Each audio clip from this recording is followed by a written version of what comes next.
Forget Unravel. Best 2016 indie video game so far as I'm concerned, definitely Hyper Light Drifter. And no, scratch that. One of the best games so far. Forget indie is Hyper Light Drifter. This game is fantastic. I remember when I first learned of this game, I was like, I love this art style, but I'm so used to just getting continuously disappointed every time I find a game that I think looks cool, because it always ends up being just another average piece of crap. Adventures of Mana, anyone? But no, this game. So, let me draw a picture for you. Every once in a while, someone asks me, "Hey Chris, if you were to design a video game, what would it be like?" And my answer often is, well, the game Cave Story? If I developed video games, that would be the game that I would hope I would develop. Now, when it comes to a top-down kind of action-adventure style game, I now have a new answer. It's Hyper Light Drifter. This is the game where if I was making video games, this would be the exact game that I would hope to develop. It's that good. It clicks with me so well. So what is this title? Well, vague as hell. It starts off with a really cool introduction. No words. There are almost no English words within the entire game. But it shows your character, the Hyper Light Drifter, or just the Drifter, and he's on a cliff with a sword facing off against 3 separate titans. The art style is amazing. It looks so cool, and it sets you up for such an exciting video game. After a short introduction, you end up in a town. Now, the town, from circling around and kind of paying attention to the introduction, which vague as hell, but there is story there, and you can pick up on it, especially if you're paying attention the entire time. There are 4 separate areas for you to go to. Now, the first 3 are unlocked at the beginning. The last area, you have to complete the other 3 before you can go to it. And you get to go to whichever area you wish. So you can play the game in your own order, essentially. Each area, north, south, east, and west, has its own unique personality. With its own unique personality, it has a separate atmosphere, which, 16-bit graphics, you wouldn't think that they could do much unless they were really on their game. But they're really on their game. You go to the east or you go to the west, and it has a completely separate feeling. It's really freaking cool. Each direction has essentially its own civilization that used to kind of exist within the area. There are occasionally NPCs that you can run into. Only a few of them, but if you talk to them, once again, they're not using English words, but they show you these comic book pictures of what has gone on. Now, this is cryptic once again, but oftentimes they show a successful, happy civilization, and then scenes of torture or just characters getting killed. And then you see who is essentially the asshole boss of that segment, the character that came in to wreak havoc. Now, this isn't exactly graphic, but if you use your imagination and really think about what it's trying to show you, it's some pretty serious shit that's going on. Once again, just adding to the atmosphere.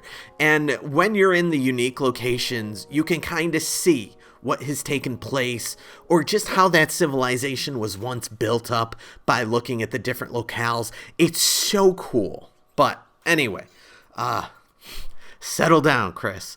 The way the game plays, it's an action-adventure game overhead. Your character has a sword, which you use a simple 3/ combo, and you also get a gun. That's what you start off with. As you progress through the game, you can upgrade your different weapons and such. You can gain some different sword skills, like a strong attack or the ability to reflect projectiles that are being shot at you. You can upgrade your gun to do more devastating damage or shoot lasers or stuff like that. And then you get special weapons that you can throw, like this grenade, and just a lot of different stuff that is kind of typical to be in a video game like this for you to upgrade, but it's really cool. And it's all there, and it all works really well, and it adds to the sense of progression. And on the topic of sense of progression, the way the game unravels to you is really cool, where you start an area and it starts with just a few different enemies here and there. It starts with essentially allowing you to explore and just breathe in the atmosphere of that locale. Then it throws in a few enemies, and then slowly the sense of progression increases and it throws in more difficult enemies, and it doesn't just throw a whole bunch of crap at you at once. It slowly kind of unravels in a grand adventure. Really amazing how well it was developed, where you can just tell the developer had the exact sense that they needed to unravel this mystery to you and increase the difficulty in a very natural way. Just so well done. Now I would like to talk about the combat. Occasionally you find yourself into essentially an arena where, oops, all of a sudden your exit just got blocked and you ain't going nowhere and it's time for an ambush. And these sections can be difficult, but they are fair. This game is difficult but fair, and when you beat it, it feels frickin' awesome. You feel like a goddamn ninja playing this game well. You are sword slashing, you're dashing away, and you're shooting your gun, and it just works out really well. So with this game, not everyone fully appreciated the exploration aspect, which is something to contend with. You do have a map, but the map isn't great. Not in the sense that the map fails to act as intended, but the map isn't exactly a detailed sprawling of the dungeons and areas in which you need to explore.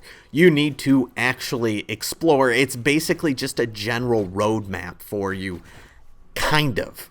And with that, there is some backtracking. You know what? No. There is a lot of backtracking that you may need to do at times because you missed an area or you lost track of that separate path that you probably should have remembered. And so now you're just going over everything that you just explored so that you can find that little nook or cranny that you forgot to check out the first place. Or something has unlocked and you're not entirely sure what that is. And so now you need to take a look.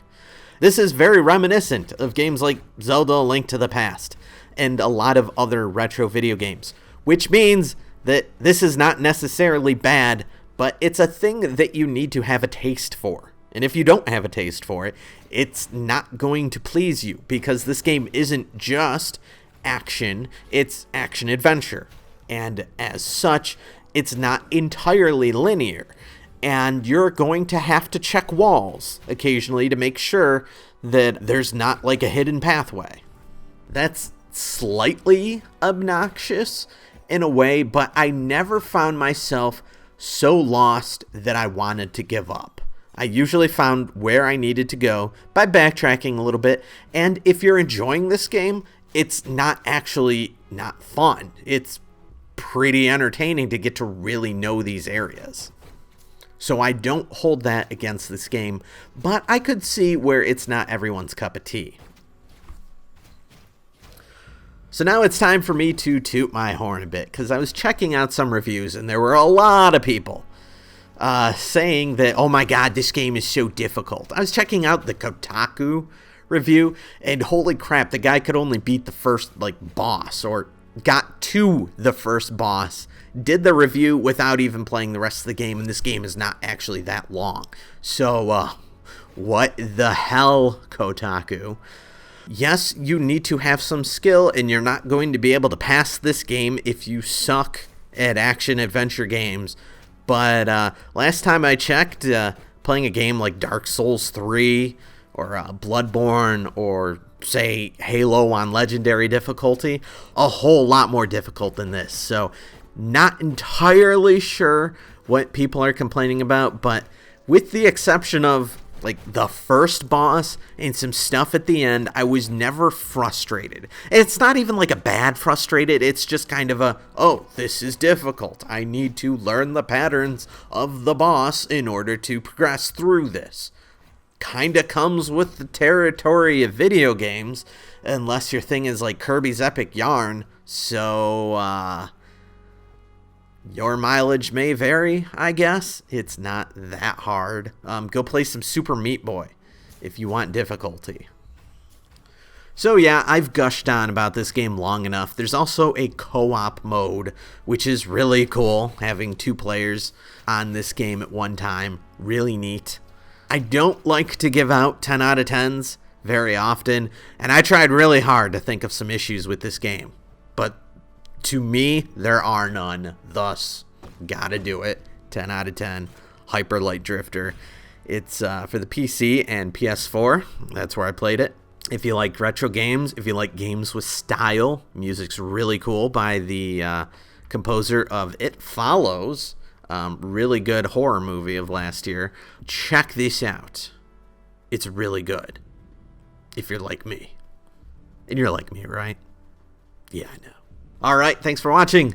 Comment if you've played this game, because I want to know if I'm completely wrong about it, or if you're like me and you love it. And subscribe. Always subscribe. Thank you.